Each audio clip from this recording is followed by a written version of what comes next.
जो एक जीवंत क्रिया है वो करने की शक्ति, क्षमता और उसकी पूरी सृष्टि परमात्मा ने आपके अंदर की हुई। आपने किया ही क्या है, जरा सोचिए। अभी ये बड़ी बिल्डिंग बना दी तो सोच रहे हैं कि साहब हमने बड़ी बिल्डिंग बना दी। ये पत्थर पे पत्थर चढ़ाए हैं, कौन सी जीवंत क्रिया की है यहाँ? मरे को मरा बनाना, और क्या किया है? कोई एक भी जीवंत कार्य मनुष्य ने करके दिखाया हो तो बताइए। जीवंत कार्य सिर्फ जो आदमी आत्मा को पाता है वही कर पाता है।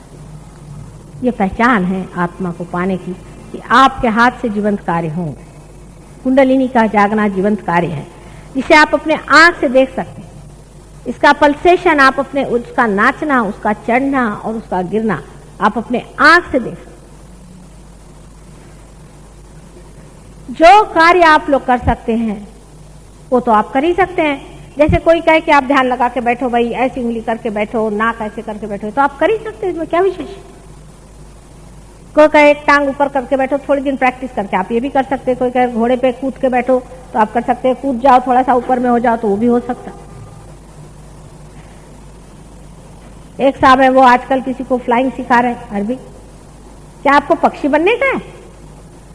कोई है एक साहब वो मेंढक जैसे कूदने लगे। मैंने कहा मेंढक जैसे क्यों कूदते हैं? क्या मेरे गुरु ने बोला कि अगर आप की कुंडलिनी जागो तो आप मेंढक जैसे कूदेंगे। मैंने कल सांप जैसे रेंगेंगे। अरे भाई आप होने क्या वाले हैं? आप क्या सांप होने वाले हैं कि मेंढक होने वाले हैं कि पक्षी होने वाले? आपको कूदने की क्या जरूरत है, चिल्लाने की क्या जरूरत है और चीखने की क्या जरूरत है? अगर आप ही के अंदर वो शक्ति बैठी हो तो अपनी कोई इज्जत करिए, अपने बारे में समझ लीजिए कि ये परमात्मा ने संपूर्ण सुंदरता से रचाया हुआ एक मानव शरीर है। बड़ी नाजुक उसकी कलागिरी और उस कलाकृति में बड़े ही सुंदरता से उसने कुंडलिनी को ऐसे जगह बिठाया कि कोई उसको छू नहीं सकता। त्रिकोणाकार अस्थि में बिठा दिया। त्रिकोणाकार अस्थि को आपको आश्चर्य होगा कि आप जला नहीं सकते, अस्थि को भी नहीं जला सकते। चाहे उसमें से कुंडलिनी चली जाए आप उसे भस्म नहीं कर सकते। और अगर वो भस्म हो भी जाए, बड़ी मुश्किल से इलेक्ट्रोलिसिस वगैरह से भस्म कर भी दें तो भी उसके परमाणु एक अलग तरह के होते हैं। इसका नाम ही सेक्रम है। देखिए उस जमाने के लोगों ने, उस जमाने लैटिन भाषा में, इतने पुराने जमाने में उन्होंने इसे सेक्रम कहा, ग्रीक्स ने इसे सेक्रम कहा। इसका मतलब यह है कि ये बहुत अत्यंत पवित्र चीज है। इसका एहसास, इसकी कल्पना उस जमाने में भी लोगों को वहां पर ग्रीक जैसे देश में हुई थी। इसमें परमात्मा ने इस कुंडलिनी का स्थान बनाया। कितनी सुंदर रचना। आखिर क्यों आप ये भी कहें कि मां क्या जरूरी है, जैसे हमको अमीबा बना दिया हमें भगवान भी बना दे, हमें आत्मा भी बना दे। लेकिन अमीबा से इंसान बनने तक आपकी चेतना है ये बढ़ती रही, ये प्रगल्भ होती रही, आप इंसान बन गए। आप में और जानवर में कितना अंतर है ये आप नहीं जानते। कभी कभी जानवरों जैसा आप कर सकते हैं, आप चाहे तो बिच्छू बन जाए और चाहे तो आप शेर बन जाए, वो दूसरी बात है। लेकिन तो भी आपके अंदर और जानवर में अंतर रह जाता है। एक घोड़े को आप किसी गंदे नाली से ले जाइए, उसको कुछ नहीं फर्क पड़ता। कोई भी इंसान उसे ले जाइए और नाक पकड़ लेगा, वो नहीं जा सकता वहां।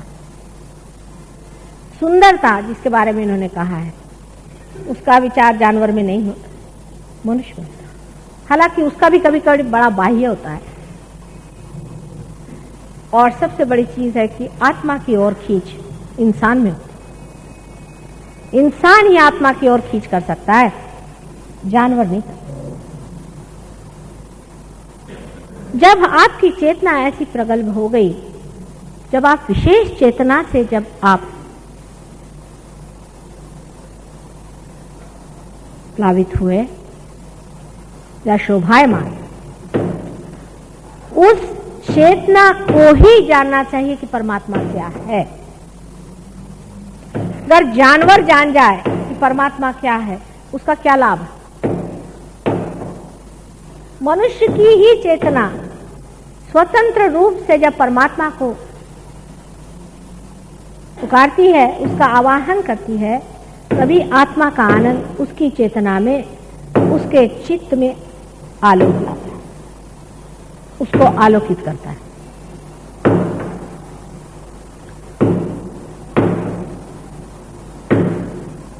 ध्यान करता है सुनो, क्या करता तुम? हाँ,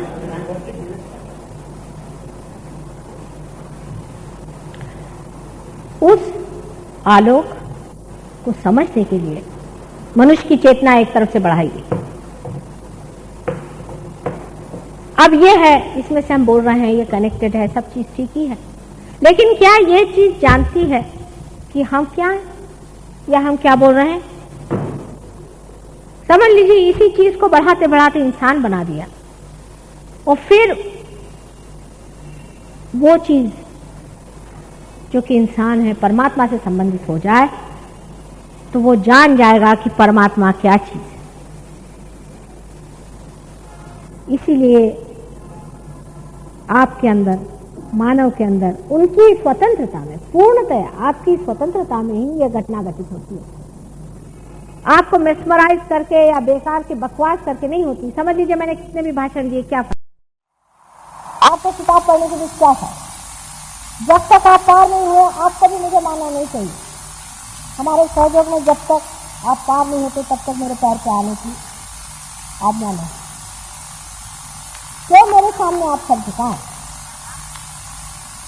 जब तक आप पार नहीं हुए, पार होने के बाद ठीक है, फिर आपके अंदर श्रद्धा नहीं रह गई। अंदर श्रद्धा से मेरे आगे आने से कोई फायदा नहीं होने वाला है। जिस श्रद्धा में पूर्णतया प्रकाश है, वही असली श्रद्धा होती। इसीलिए दो शब्द होते हैं, श्रद्धा और अंधश्रद्धा। नहीं तो चले भेड़ बकरी के तरह, हजारों आदमी जा रहे हैं तो हम भी चले जा रहे हैं। एक बार एक पिता ने अपने बच्चों से बताया कि जहां सब लोग जाते हैं वहीं जाना ठीक होता है। तो लड़के जब बड़े हुए, अकल के कम थे, तो उन्होंने देखा बहुत से लोग एक तरफ जा रहे हैं, तो चलो उसके साथ निकल पड़े। वो लोग जा रहे थे स्मशान। इसी प्रकार मनुष्य को यह समझना चाहिए कि हमारे अंदर कोई सारासार बुद्धि होनी चाहिए, डिस्क्रिशन होना चाहिए। जिस मनुष्य के अंदर डिस्क्रिशन नहीं है, उसके लिए सहयोग क्या करेगा बताइए? यह उसको समझना चाहिए कि असल क्या है और नकल क्या है। आपको नकल चाहिए कि असल चाहिए? पहली बात,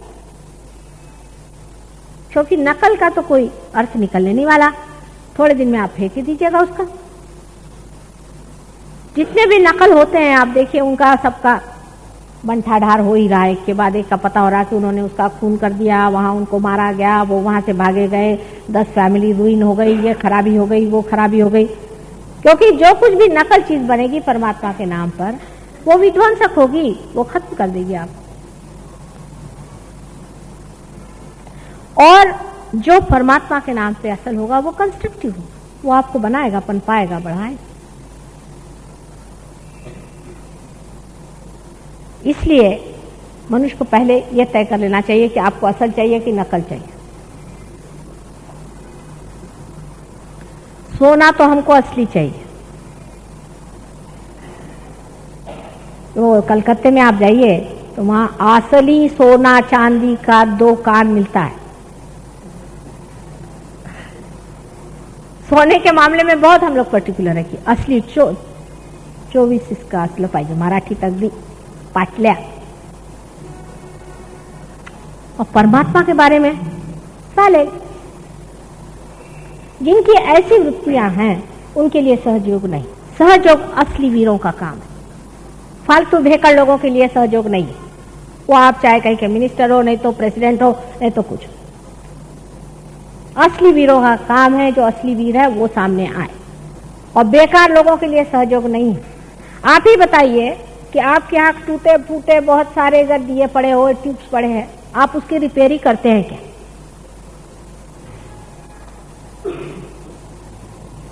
उसी दीपक की रिपेयरिंग होती है और उसी दीपक को अच्छा बनाया जाता है जिसके अंदर दीप ठहर जाए। क्योंकि यहाँ पैसा चलता नहीं और कोई चीज चलती नहीं। चलता क्या है? ठहरना, ठहरावा। जिसे मराठी में कहते हैं बैठक। बहुत से लोग सहयोग में पार हो जाते हैं। यहाँ मुंबई में कम से कम 15,000 आदमी पार हैं, 15,000। लेकिन जमे और वृक्ष हुए ऐसे कितने हैं? ज्यादा से ज्यादा 1000 कहीं। जो जम गए और उसके वृक्ष हुए, जिन्होंने मास्टरी कर दी, ऐसे 1000 से ज्यादा। बाकी तो कचरा ही हो जाएंगे ना, उनका क्या होने वाला। आज ही एक देवी जी आई थी, माता जी मेरे को तो आपने पार करा दिया, अब मेरे यहाँ दर्द हो रहा है और मेरे फलाना हो रहा है, ढिकाना हो रहा है। 11 साल पहले पार किया था, तो अब क्या? अब ऐसी हालत हो रही है, मेरे वाइब्रेशन छूट गए, अब मेरा कुछ होता ही नहीं।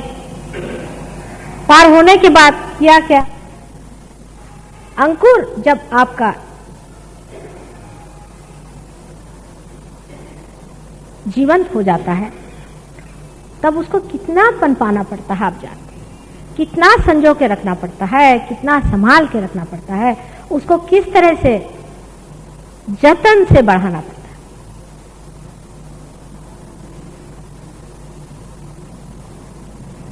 वो जतन, वो प्यार, वो समझ आप में होना जरूरी है। आज यहाँ भी बहुत से सहयोगी बैठे हैं, उसमें से कुछ बहुत पहले आए थे, कुछ हमेशा के हैं और कुछ यूं ही,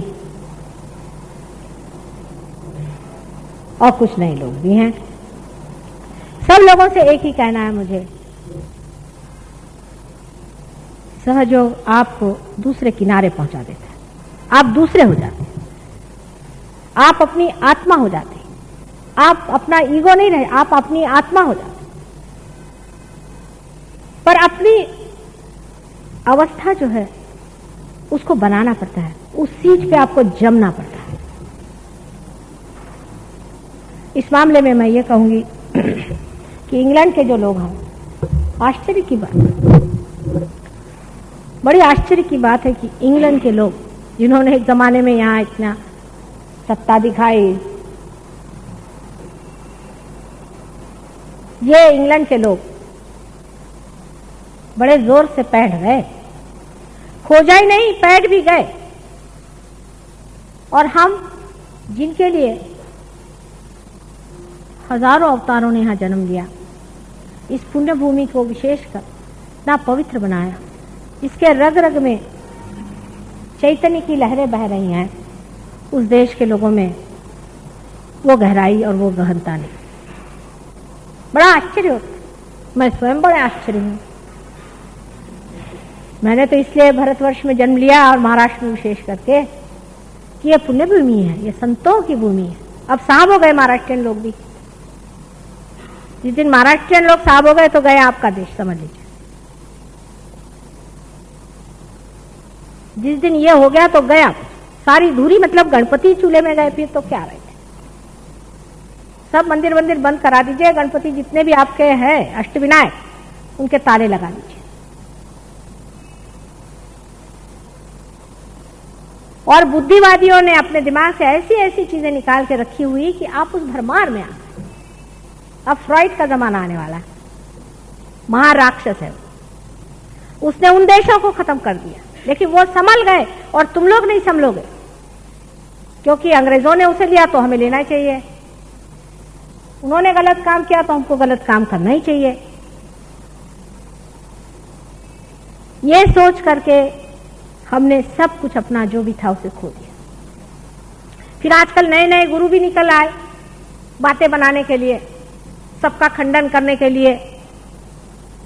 कोई कृष्ण बनता है तो कोई कुछ बनता है, कोई कुछ बनता है। कुछ बनने से नहीं होता है।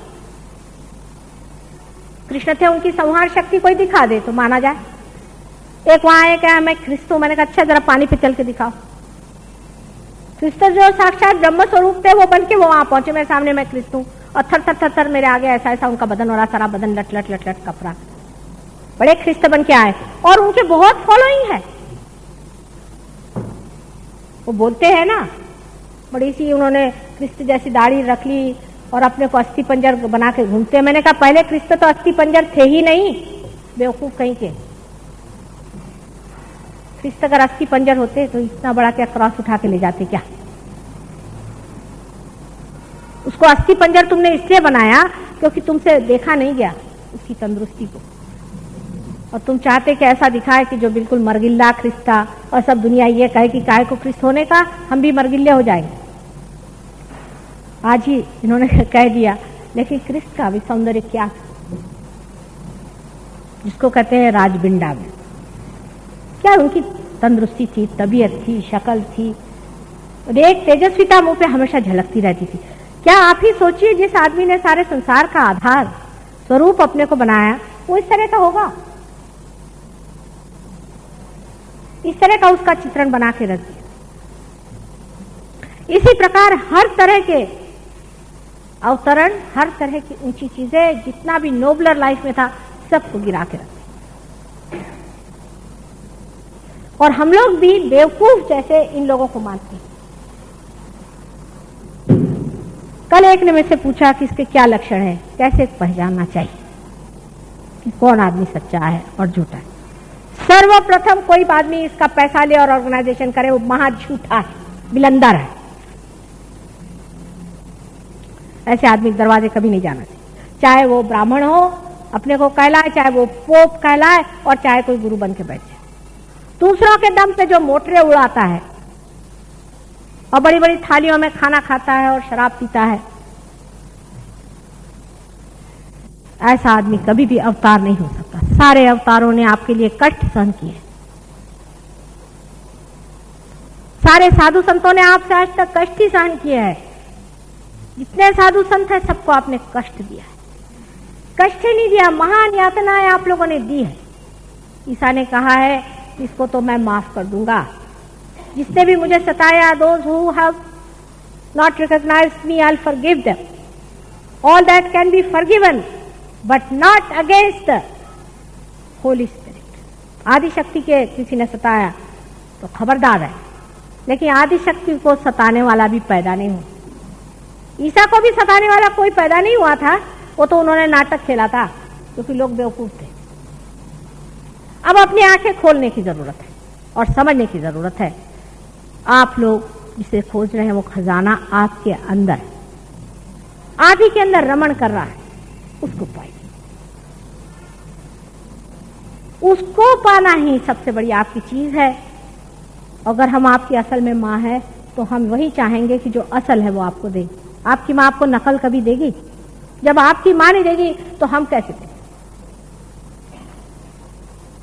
लेकिन चाहे कि हम आपका अहंकार कहें, भाई तुम बड़े पहुंचे हुए आदमी हो, तुम बहुत बढ़िया आदमी हो, ऐसे झूठे अहंकार को हम बढ़ावा नहीं देने वाले कि बाद में आपने देखा कि एक सर में से बलून चला रहा है और उसमें से एक सींग निकला चला रहा है, और आप जिसको देखते हैं उसी को अपने सींग से उड़ाते चले जा रहे हैं।